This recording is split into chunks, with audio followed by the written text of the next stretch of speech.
It's time for our daily update. So, click the like button below, because it really helps the channel to continue growing and delivering more and more quality content to you, Lions fan. If you're not a subscriber yet, don't waste any time. Subscribe now and activate the bell to receive all the videos firsthand. This is your space to stay up to date with everything that happens with the Detroit Lions every day. Now let's go straight to today's news. Thank you from the bottom of my heart for the like and for your continued support. Let's go. Behind the scenes at the Detroit Lions, a possible backroom move may be taking place after the NFL draft. With the selection of Tyleik Williams in the first round, a new piece has been added to the team's already bloated group of defensive tackles. Williams' talent, combined with his high pick, 28th overall, immediately puts pressure on the veterans at the position, and among all the names that make up this line, one in particular seems to be at risk: DJ Reader. The rookie's arrival could mean the beginning of the end for Reader's time in Detroit. Not because he's a bad player, but because the circumstances surrounding his contract, his production, and his age don't work in his favor. The Lions, under Brad Holmes and Dan Campbell, have taken an increasingly strategic approach to roster construction. With Alim McNeill solidified after signing a multi-million-dollar extension, Levi Onwuzurike returning for another chance, Broderick Martin, a recent third-round pick, and Roy Lopez arriving as a backup, the defensive tackle room is simply overflowing. This creates a scenario where, inevitably, someone will have to go, and Reader, despite being a veteran and experienced player, becomes the most logical name for a possible trade or release. Especially since keeping 6 defensive tackles active throughout the entire season is unusual in today's NFL. The math starts to add up, and when that happens, what matters is production numbers and impact on the salary cap. DJ Reader has a sizable contract. He costs nearly $13 million against the 2025 salary cap. But if the Lions decide to cut or trade him, that figure drops to less than $5 million in dead cap space. In other words, the team would save about $8 million, an amount that could be redirected to cover other needs, like an additional edge rusher, for example. And if we look at the numbers, Reader's production in 2024 didn't justify that high cost. According to Pro Football Focus, he finished just 55th in pressures among all defensive tackles. His 13 defenses ranked him 82nd, and his 11 solo tackles were only 113th in the league. In short, he wasn't dominant, he was just average. And that's something that doesn't fit with such a hefty contract for a franchise that's aiming for the Super Bowl. Another factor that can't be ignored is his age. Reader turns 31 before next season even starts. While he can still contribute, physical decline is inevitable, especially for a defensive lineman who is constantly wearing himself out.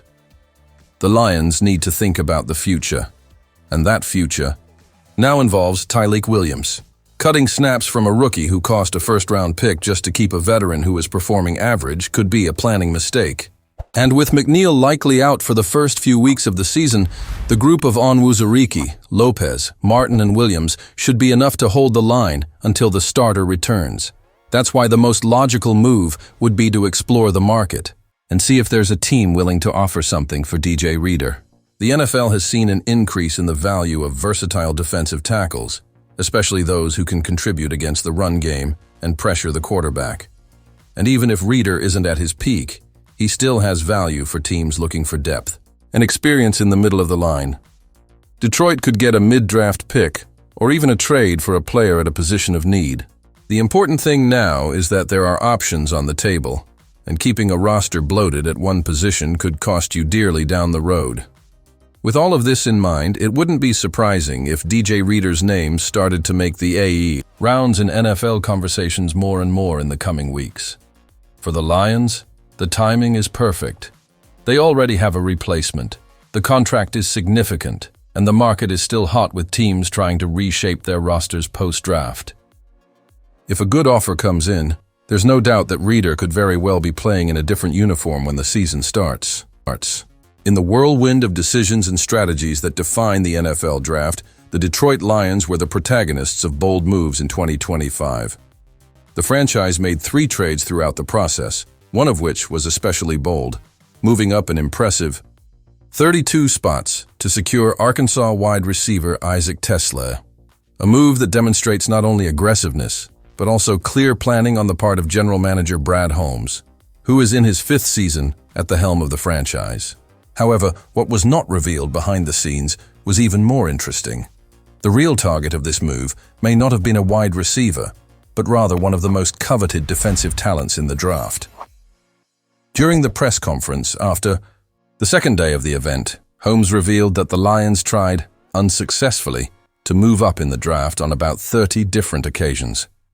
What he didn't elaborate on, but which came to light in a report by The Athletic, is that a significant portion of those attempts were aimed at an edge defender, the position considered the team's biggest need for the season.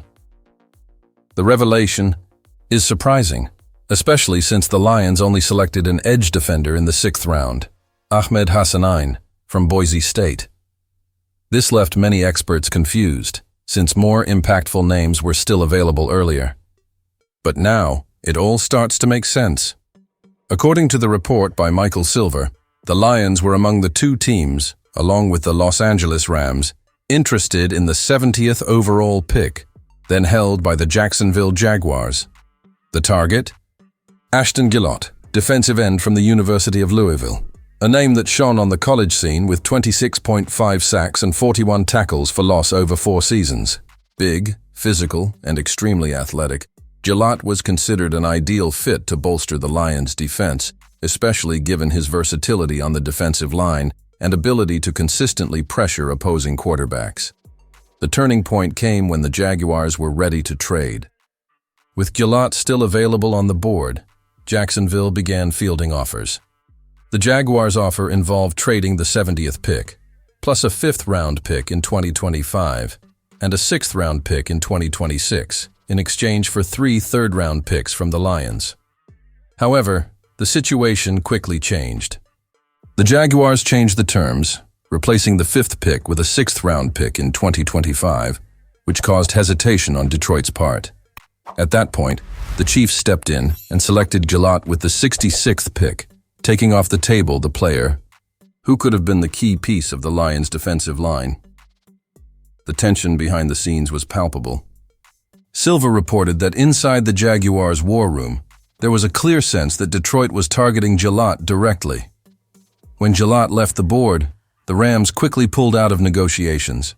Still, the Lions were still involved, and with less than 90 seconds left on the clock, they made a deal with Jacksonville. The result was the selection of Isaac Tesla, an athletic and promising receiver who, according to this narrative, may have been a Plan B for Detroit. This move shows how the draft is about more than the picks announced on stage. It's a tactical chess game, where the behind-the-scenes reveal much more than the official announcements. Detroit wanted an edge, aggressively pursued one, and saw its target narrowly snatched away. What does this mean for next season? The pressure is on for Hassanein to surprise, or for Holmes to find a defensive reinforcement via trade or free agency. What's clear is that the Lions didn't sit around. They knew what they wanted, and they narrowly missed out. And now I want to hear your opinion, Lions fans. Do you think Brad Holmes should have been more aggressive in securing Ashton Gillott? Or did the Isaac Tesla pick end up being a better choice in the end? Personally, I see this situation as a missed opportunity to bolster a sector that clearly still needs more talent. Our defensive line. Sure, Tesla is a promising receiver and could surprise, but the lack of pressure on the quarterback continues to be a problem that we see year after year. So tell me in the comments, would you have traded for edge, even with the higher cost? Or would you prefer the team to have held on to the picks and bet on other positions? I want to see what you think in the comments. Don't forget to like, subscribe, and share with that friend who is always discussing the draft. See you soon.